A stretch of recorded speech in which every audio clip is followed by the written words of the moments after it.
I knew something was off when the CFO hugged me.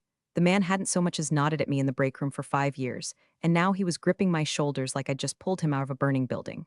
Kayla, he said with a smile that never reached his eyes, you deserve this. Then he handed me a plaque that read, 17 years of operational excellence, like I was being buried alive in a velvet coffin. All around me, champagne flutes clinked and artificial laughter filled the rooftop. Everyone was pretending to be thrilled about the merger, but the interns looked like they were watching a hostage video, and the VP of product was 3 glasses into forgetting her own name. They had a string quartet playing in the corner like this was some damn royal wedding, but the music couldn't cover the tension, vibrating under every forced compliment. And then came the manila envelope. HR handed it to me like it was a slice of cake. Just a standard contract update, she chirped, part of the integration process. Her voice had that corporate sing-song, high-pitched, empty, weaponized. Nothing major, just a few compliance tweaks. That's when James, my department head, walked by. He didn't look at me, just casually brushed a folded note into my hand like we were spies in a Cold War thriller. 5 words, scribbled in blue ink, don't initial page 7. Now, James isn't exactly subtle. He once tried to hide a post-lunch nap by putting a stapler in his hand and calling it deep workflow mode. So for him to pull a move this smooth, my stomach did a full gymnast routine, but I played along, smiled, nodded, laughed at some joke about quarterly synergies.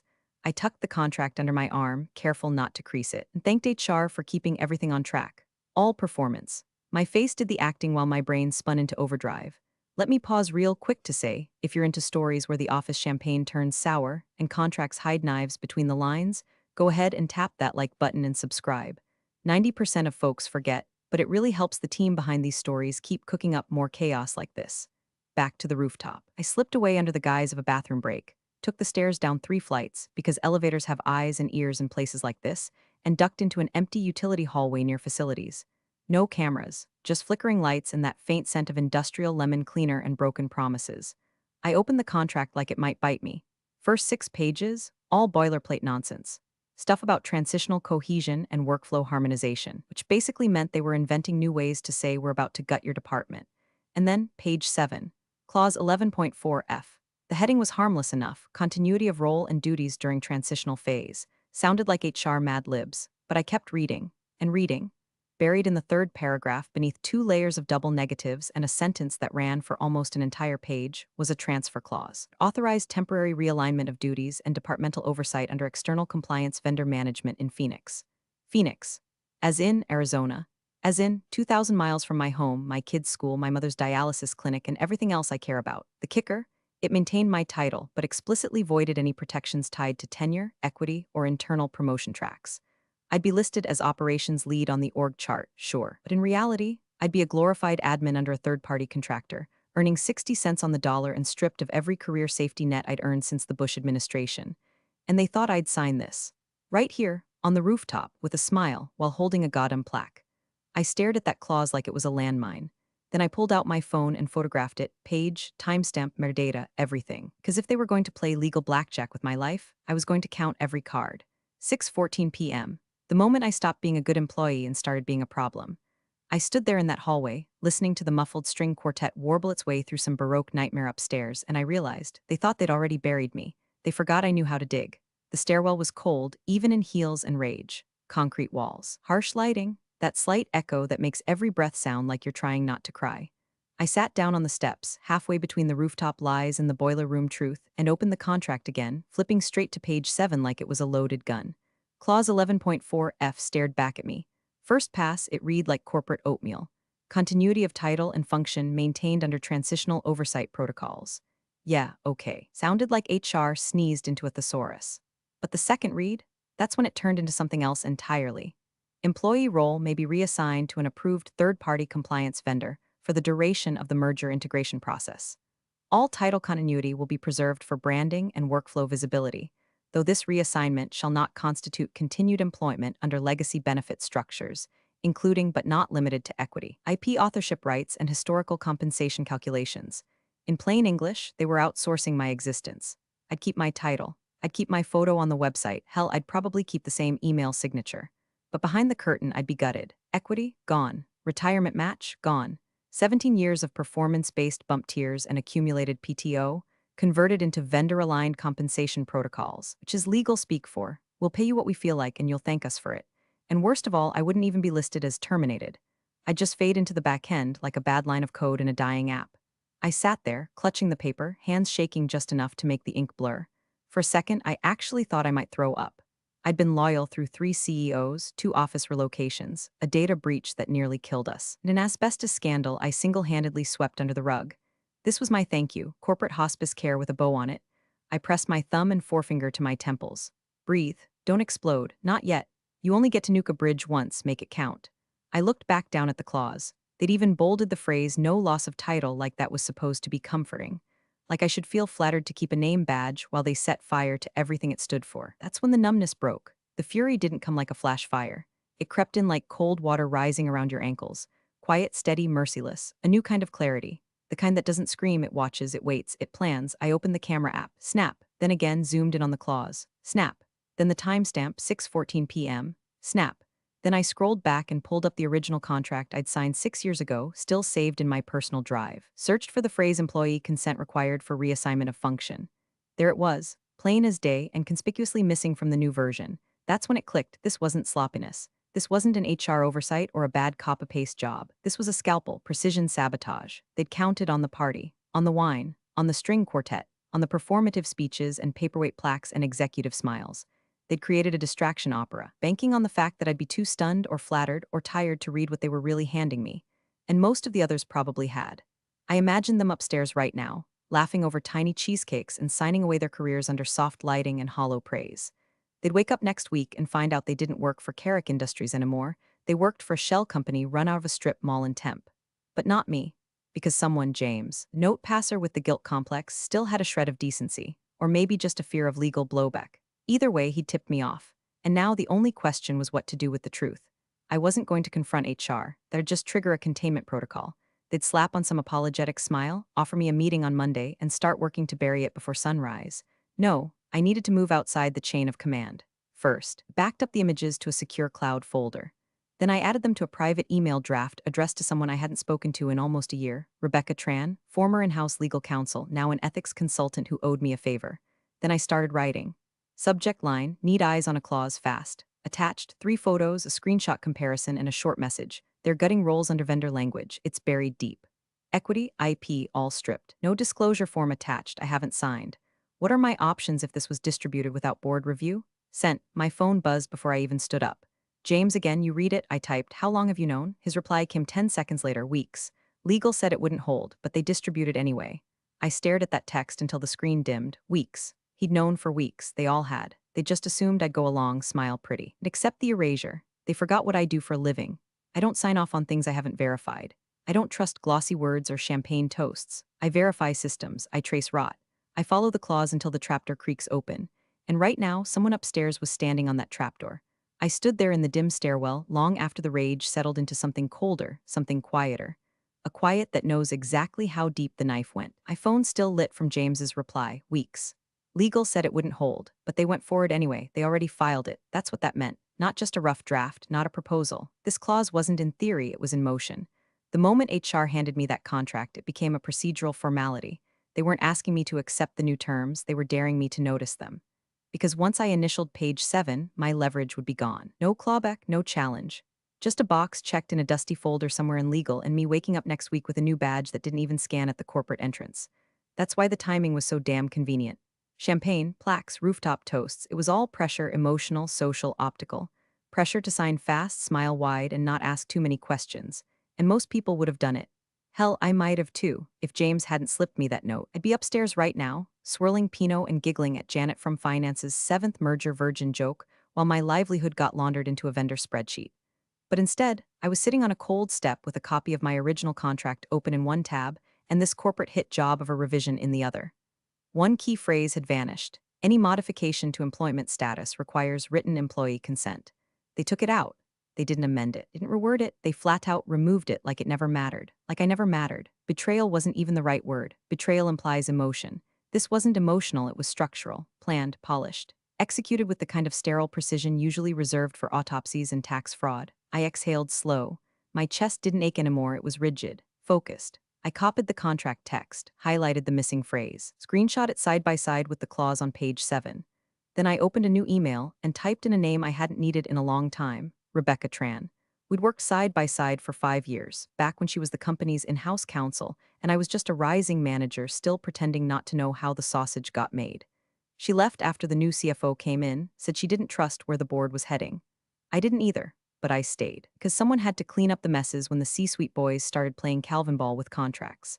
I typed, "Hey Rebecca, urgent." They stripped my role into a third-party vendor clause without triggering termination. I haven't signed. Clause appears invalid without employee consent language. Original contract attached, so is the revised clause. Can you confirm if this constitutes bad faith restructuring? I hesitated, then added, if I'm not protected under continuity, what can I trigger instead? Attach the screenshots. Subject line, clause 11.4, F urgent eyes needed. Hit send. I uploaded the photos to a secure folder on my personal drive, mirrored it twice. One backup on my old Dropbox, the other to a private cloud I hadn't touched since the last time legal tried to quietly sunset a data privacy initiative without telling ops. It was 6:22 p.m. I checked the contract again. The filing clause referenced midnight as the automatic enrollment cutoff. If no countersignature or objection was submitted by then, the clause took effect via passive assent. So this was a countdown. They were betting on exhaustion. That I'd smile, take my plaque, have a drink or two, go home, fall asleep watching reruns, and wake up unknowingly reclassified as a leased asset. Except I don't go home early during integration week. I don't fall asleep during compliance reviews. I don't passively assent to being erased. I texted James again. Why didn't you say something sooner? He took his time this time. The typing dots appeared, vanished, reappeared. Then finally, I tried. They told us to keep it quiet. Said anyone who flagged it would be labeled resistant to integration. Of course, that old trick. Turn caution into noncompliance. Make skepticism look like sabotage. Classic CFO tactics, isolate the person who sees the trap and hope no one else hears the alarm. But I wasn't isolated anymore, because I knew exactly who else had eyes on the clause now. 3 minutes later, Rebecca replied, one line, that clause is illegal without accompanying disclosure. Don't sign, let me make a call. I sat back, letting her words settle like armor on my spine. I didn't need to yell. I didn't need to confront. I just had to wait and watch. The next move wouldn't be mine. Theirs would be the mistake. Mine would be the correction. The party was still in full swing when I came back up to the rooftop, like the stairwell hadn't just hosted my career's funeral dress rehearsal. Lights were warmer now, sky turning that expensive shade of twilight. Everyone looked a little looser, drunker, smugger. You could practically smell the self-congratulation in the air. Marketing was already taking selfies with the CEO like the merger was a Super Bowl win. Nobody noticed I'd vanished. Nobody ever really does, until you give them a reason to. I floated in like nothing happened, holding my contract packet in one hand and a half-finished rosé someone left abandoned on a cocktail table in the other. No one questions you if you act like you belong, and I had 17 years of pretending to belong to fall back on. I spotted Aaron Green, the board liaison and certified guy who always wears a lanyard even when he doesn't need to, standing near the edge, chatting up some junior exec like he invented pivot tables. Aaron wasn't powerful, but he was adjacent to power. He was the go-between, and I knew exactly how to twist his instincts like a wet towel. Evening, Aaron, I said, raising my glass slightly. Hell of a turnout. He turned and gave me that confused, trying to place you look. Kayla, yes, great, right? Really great, I sipped. Quick question for you, compliance curiosity. Sure, he said, eager to sound important. Let's say, purely hypothetically, a contract contained a clause allowing for third-party role reassignment while maintaining title continuity. But I smiled casually. The clause excluded continuity of equity and removed prior tenure protections. What would the board's position be on that? He blinked. I'd have to see the language. Is this in the revisions? Again, hypothetical, I said, but interesting, right? Especially if there's no employee disclosure on file. He choked a little on his wine. That would be problematic, would it? I tilted my head, even if it was already distributed for signature. He stared at me, not blinking, not breathing. And that's when I knew the liaison hadn't been briefed, which meant the full board hadn't been briefed either. The clause wasn't just shady, it was concealed. Excuse me a moment, he said, already reaching for his phone. I walked away before he could ask follow-ups. I'd done my part. I'd ceded the worry. Now it was time to cut the leash. Back near the bar, I pulled out my phone and opened the photos again. Clause 11.4, F, my original contract, the missing employee consent language highlighted like a sniper scope. I composed a short email to external legal counsel, board chair subject, urgent, contract language review attached the clause photo and a side-by-side with the original phrasing.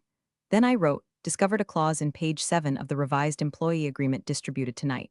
Language allows third-party reassignment without legacy benefit protections. No associated disclosure included. As an original contract signatory, I have not authorized changes to status or equity. Concerned this was not board reviewed prior to distribution. Timestamped evidence attached. I hovered my finger over the send button for a second, then tapped. Felt nothing. No nerves, no thrill, just quiet calculation. Then I tucked my phone into my blazer pocket and made a slow lap around the perimeter of the event. Let the sounds of clinking glasses and fake laughter drift past me like wind through a bad dream. If anyone greeted me, I nodded back, polite and unreadable. Let them think I was just another tired middle manager riding the wave. 3 minutes later, I felt my phone buzz. One new text. It was from the chair. Received. Thank you, stand by. That was all. But the ripples started almost immediately. The chair stepped out from the group he was talking to, glanced at his phone again, and didn't even excuse himself before leaving. Just turned, fast walking toward the service elevator like a man who forgot he left the stove on, with a $180 million deal on it. Aaron, meanwhile, was white as chalk. I watched him from across the room, nervously pacing, earbuds in, nodding at no one. HR had stopped smiling. One of the executive assistants was whispering into her phone while clutching her tablet like a life preserver. And then the DJ, midway through a peppy remix of Uptown Funk, abruptly stopped the music, just like that, cut to silence. Everyone looked up. The house lights came up a second later, brighter, colder, sterile. Phones started buzzing. One here, two there, then a chorus like cicadas waking up in the heat. Executives reading notifications. Assistant VPs looking confused. One intern actually dropped her cocktail. And through it all, I stood by the bar, still sipping someone else's wine, invisible and in control. I didn't say a word. I didn't need to. The claws had spoken. Somewhere above my head, chaos had found a seat at the table. I didn't need a calendar invite to know the board was meeting, unscheduled, unprepared, and unhinged. They'd scurried into that glass-paneled war room on the 28th floor like rats to a smoke vent, hoping the stench of their own paperwork wouldn't follow them in. But paper burns slow.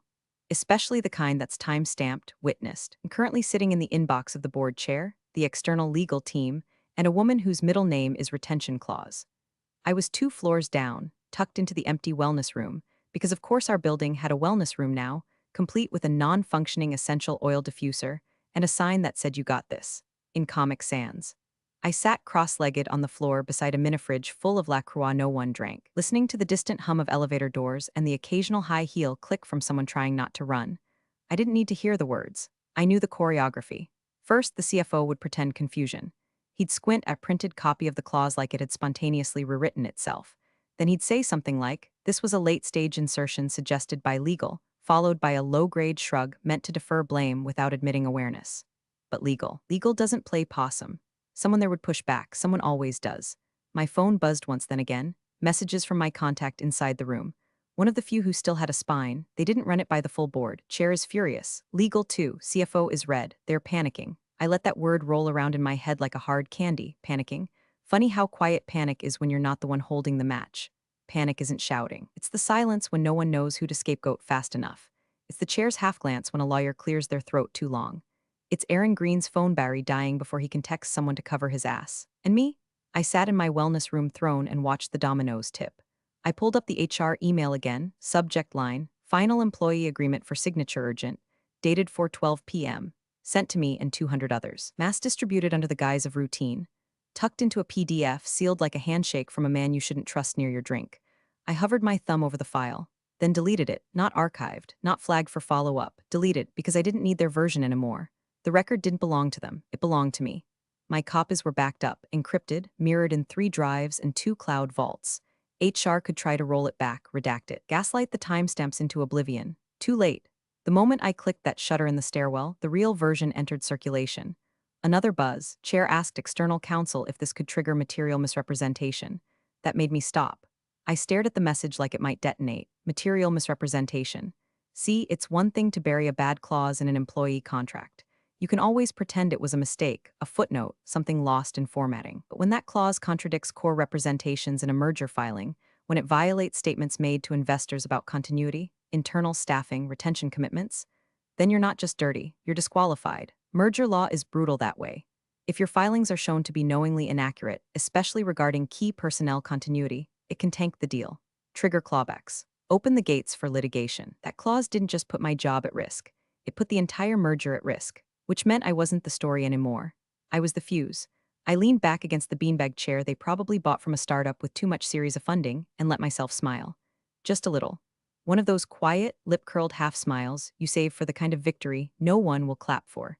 The kind that lives in the silence after you've turned the volume off on someone else's disaster. For 17 years, I was a name on a float chart. A cog, a steady hand, The person you call when the data migration goes sideways at 3 a.m.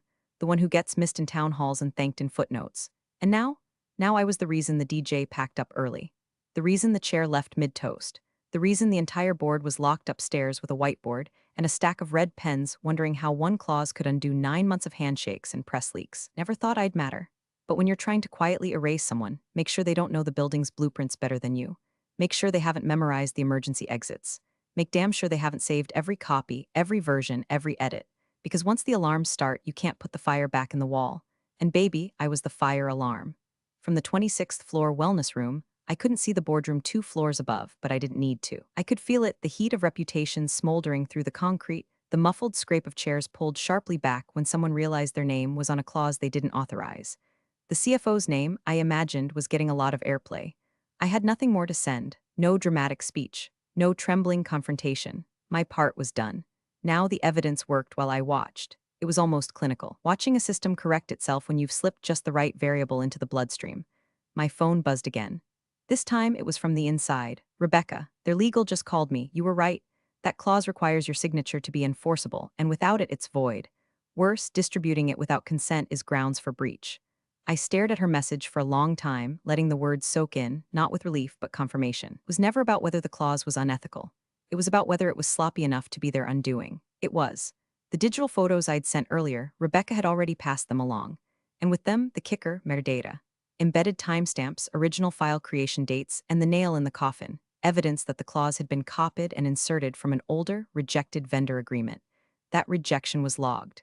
That language had been deliberately reused. Couldn't claim mistake. Not anymore. Another message followed, this one from my internal contact. Legal confirms, clause was inserted by CFO's chief of staff. No board review. They used boilerplate from a third-party vendor contract. Someone traced the edit history. It was snuck in Tuesday night. Snuck, that's the word, like it was a prank. Like gutting 17 years of my labor was a late-night typo. Except it wasn't a typo, it was intent. Scrubbed of fingerprints but sloppily filed anyway. Rebecca's next message hit harder. They never filed the required disclosure with HR. Distribution tonight technically violates pre-merger employee continuity attestations. I didn't even flinch, because that word again, continuity. That's what the investors cared about. That's what the merger paperwork swore up and down would be protected, key personnel would remain. No material disruptions, no reassignments without consent. And now the board knew that not only had someone tried to disrupt a key role, they'd done it in secret, bypassing the very protections meant to keep the deal compliant. At 7:11 p.m., my phone buzzed one more time, this one short. The chair, thank you, stand by, I read it, deleted it, didn't even smile, because by now I didn't need to grin. This wasn't a victory lap, this was procedure. This was what happens when someone pulls the wrong wire and expects the lights to stay on. According to my contact, the conversation upstairs was unraveling fast. Legal had walked them through it like a surgeon delivering a terminal diagnosis. The clause requires explicit, signed employee consent. No such consent was filed. The contract was distributed anyway. The photo metadata proves the clause was not just inserted, but concealed. Its language mirrors a rejected vendor template, not internal HR-approved language. Therefore, it constitutes an unapproved material deviation. And because of that deviation, every employee agreement distributed that evening was now, legally speaking, trash. That was when one board member said it aloud. I heard it from my contact before the echoes faded. This invalidates every employee agreement distributed tonight. Just like that. 17 years of trying to matter quietly, and now I was the sentence that undid 100. Somewhere above me, the CFO was trying to find a desk to hide under. Maybe he was yelling. Maybe he was blaming his assistant. Maybe he was trying to point at me from across the boardroom like I was some rogue saboteur who had it out for him. But it wouldn't matter, because this wasn't emotion. This wasn't personal. This was clause logic, procedural revenge. Where the correction doesn't scream, it files. I leaned my head back against the wall and closed my eyes. For the first time all day, I felt steady, like every part of me was in sync. Heart, breath, strategy, no noise in my chest, no thoughts screaming to run. I didn't need to fight, they were doing it to themselves.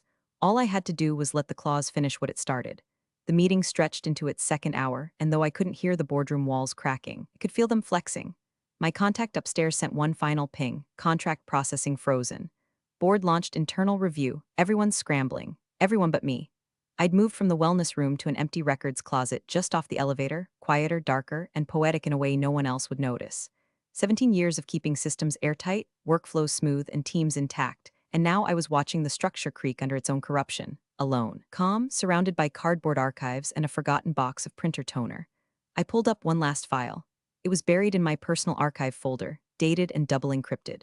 My original contract from back when the company still went by a different name, before it had been acquired and renamed and rebranded into whatever buzzword soup it was now. But one thing hadn't changed: my status. Clause 3.1. The employee shall not be reassigned, downgraded, or otherwise materially displaced from their current role without prior written consent. In the absence of such consent, the employer shall offer full severance under the standard termination policy. It had been a fight to get that clause included back then. HR hated it. Legal dragged their feet. But I was 2 years into a nonstop operations crisis marathon at the time, and they needed me more than I needed them, so it stayed. Written, signed, archived, and now was a grenade with the pin already pulled. Because all week they'd been using language like reclassification, temporary reassignment, and compliance integration. Dressing it up, painting over rot, but the truth, they weren't just shifting my role, they were hollowing it out, replacing the engine with a sticker and hoping no one opened the hood. Too bad for them, I wrote the owner's manual. I attached the original signed contract, circled clause 3.1 in bright red, and typed one line to the board's external counsel and the chair. For your records, this clause remains active. Proposed changes violate severance protection terms. Sent, no rage, no threats, just facts, their problem now. 5 minutes later, the first reply hit my inbox. External counsel confirmed. Clause 3.1 supersedes attempted reclassification. Penalties apply if breach is pursued without resolution. And then the second. Board chair, thank you for the clarity. We'll be addressing this directly. Upstairs, the temperature dropped about 10 degrees. Word was the CFO tried to deflect blame, claimed legal had advised the clause was non-binding. Classic maneuver. Toss someone under the nearest luxury office chair and hope the fall's cushioned by vagueness. But legal wasn't playing human shield anymore. They pushed back. Hard. My contact told me the exchange was brutal. One of the senior counsels actually stood, pointed at a printed copy of the clause, and said, "This was not reviewed. We flagged this language as risky 2 quarters ago. Your team reinserted it." A pause. Then someone, probably the chair, asked the obvious. "Did you knowingly distribute employee agreements that violated existing contracts without flagging to the board?" And that was the beginning of the end. Because now it wasn't just about gutting one employee's role. It was about knowingly creating legal exposure during a merger. It was about exposing the entire board to shareholder action. About giving the acquiring firm a clean reason to walk. And me? I didn't have to say a word. I didn't even have to send another email. Because the clause I had fought to keep all those years ago had become a shield I didn't need to lift, just reveal. I wasn't just protected. I was untouchable. It tried to make me vanish under third-party reassignment and legal fog. But my contract didn't care about spin. It cared about terms, and they had violated those terms so blatantly, so carelessly, that now the whole structure was bending to avoid snapping. No one talked about Kayla Monroe in the press releases. I wasn't quoted in the merger coverage. I didn't get the LinkedIn shout-outs or the glossy headshots in the pitch decks. But right now, every executive in that room was talking about me. And I didn't have to gloat. I just had to outlast the lie. And I had. The next morning, the office smelled like toner, burnt ego, and silence. No all-hands meeting, no press release, no cheery emails from the CEO about exciting next chapters. Just the sterile hum of damage control being printed, stapled, and walked door to door by HR like it was a chain letter nobody wanted to touch. At 9:03 a.m., I got the first forward. Subject: update, employee agreements temporary hold. Sent to all staff, dry as drywall. Please note that the employee contract revisions distributed on October 15 are currently under legal review. We advise all recipients to refrain from signing until further notice.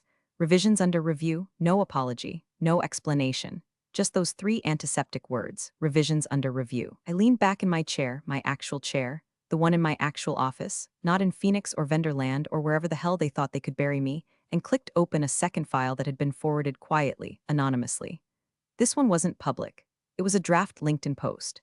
After 17 incredible years, we bid farewell to Kayla Monroe, whose leadership and dedication guided our operations through countless transitions. Please join us in wishing her the best on her next adventure. The comments section was blank. The draft date? Yesterday morning, before the party, before the clause, before they thought I might be a variable worth worrying about. They'd already written my eulogy. But instead of posting it, they were now rewriting the org chart. Because shortly after the retraction memo went out, word trickled down that the board had requested the CFO step back during the review period. Not fired yet. That's not how these things work. You step back so the firm can evaluate impact. You do it quietly, strategically, and with just enough distance that nobody asks for your ID at the next board meeting, because you're not invited to it. And then came the ask. Midday, my phone buzzed, not from legal, not from James. From the chair: "Can you meet this afternoon? We'd like you to stay on temporarily. We're forming a transition oversight group for post-merger compliance continuity. Would like your perspective on internal protections." Translation: the house is on fire, and they finally noticed I used to keep the matches out of reach. I didn't answer immediately. I closed my laptop, got up, walked the long corridor past the glass conference rooms where I'd once sat on the periphery of decisions I silently executed after others collected the credit. I passed the executive kitchen with the fancy espresso machine I wasn't approved to use. Past the glass case that held the corporate timeline like it was scripture, pictures of old logos, founders in suits, headlines from trade publications no one reads unless they're being laid off. I ended up at the window overlooking the delivery dock, the exact spot where I'd first parked my car 17 years ago after HR called and said, "You're hired. Can you start Monday?" I'd eaten a granola bar for dinner and sat in that car too long before going in, thinking maybe this job would finally stick. And it had. It stuck hard enough to leave bruises. Now they wanted me back. I walked back to my office, opened my phone, and typed my reply: "I'll advise. Temporarily. My condition: I report directly to the chair, not legal, not the CFO's interim replacement, not HR. The chair." 10 minutes passed. Then, agreed. "We'll formalize this by end of day." I put my phone down, folded my hands, and stared at the space on my desk where my plaque had been before the party, before the ceremony, the champagne, the knife in a manila envelope. Restoration doesn't always come with fanfare. Sometimes it's just quiet ground returned after the fog clears. They wanted a farewell. Instead, they're getting footnotes corrected and signatures re-examined under my supervision. And I'm not interested in apologies. Just terms, this time mine. The boardroom was colder than I remembered, not in temperature, just in tone. The kind of cold that sets in after a storm when everyone's pretending they didn't almost drown. Mahogany table polished too perfectly. Bottled water labels turned outward. A tray of untouched croissants sweating under a cling wrap veil, like even the snacks knew better than to interrupt. I walked in wearing the same gray blazer I'd worn the night of the merger party. Same shoes, same quiet, but everything else was different. This time, I wasn't offered a seat at the end. I was given one at the center. The chair nodded at me as I entered, not smiling, just affirming. Like we both knew how many miles had been walked, and neither of us felt like clapping about it. I took my place beside the new compliance auditor, no-nonsense woman named Phyllis with half-moon glasses and a memory like a black box. We'd spoken twice since the reversal. Both times, she asked precise questions. Both times, she already knew the answers. I liked her. Around the table, the usual suspects wore various shades of forced neutrality. Legal looked exhausted. HR looked smaller. One of the junior VPs kept clicking the back of his pen like he wanted someone else to yell first. And then there was the CFO. Still here, technically, for now, sitting 3 chairs down with a notepad he hadn't written on and a laptop he hadn't opened. He looked like someone waiting to be called into a sentencing hearing, aware of the outcome, still clinging to hope it might be a misunderstanding. It wasn't. The chair called the meeting to order with a single sheet of paper in hand. "We have one motion on the table," he said. "Appointment of Interim Transition Oversight Officer, Hilla Monroe, for the duration of the compliance remediation and contract restructuring process." No one objected. No one even cleared their throat. The motion passed. Fellis gave me a brief nod, one of those barely there gestures that says, "Don't make a mess unless you mean to clean it too." I nodded back, and then I reached into my bag and pulled out a slim navy blue folder. No logos, no theatrics, just clean cardstock and a single sheet inside. I slid it across the table, slow and deliberate, until it rested in front of the CFO like a placemat for regret. He didn't touch it. "This," I said, voice low but razor sharp, "was the clause you wanted me to sign." His eyes dropped to the folder like it might bite him. I flipped it open for him, revealing the page. Clause 11.4F, right where he'd buried it, now annotated with red ink, corrections, and a single stapled addendum. Consent refused employee protected under original contract terms, clause 3.1. I made a few edits, I said, then leaned back. "Shall we go through them?" He didn't answer, didn't blink, just stared, like a man watching the moment he thought was private get replayed on a security camera in front of a jury. Silence filled the room, not awkward, not strained, just final. No one moved, no one objected, because there was nothing left to object to. I wasn't loud, I wasn't smug. I didn't gloat or smirk or drop some gotcha line for the record. That's not how restoration works. That's not how leverage feels when it's real. It just is. The CFO slowly reached for his bag, zipped it closed, didn't look at anyone as he stood. And I sat still, watching, not as his replacement or his rival, but as his consequence. This wasn't revenge, this was correction. And I never had to raise my voice to get it. Appreciate you sticking around, you legends of the break room. Subscribe for more chaos. Let's make your old managers spill their coffee in fear.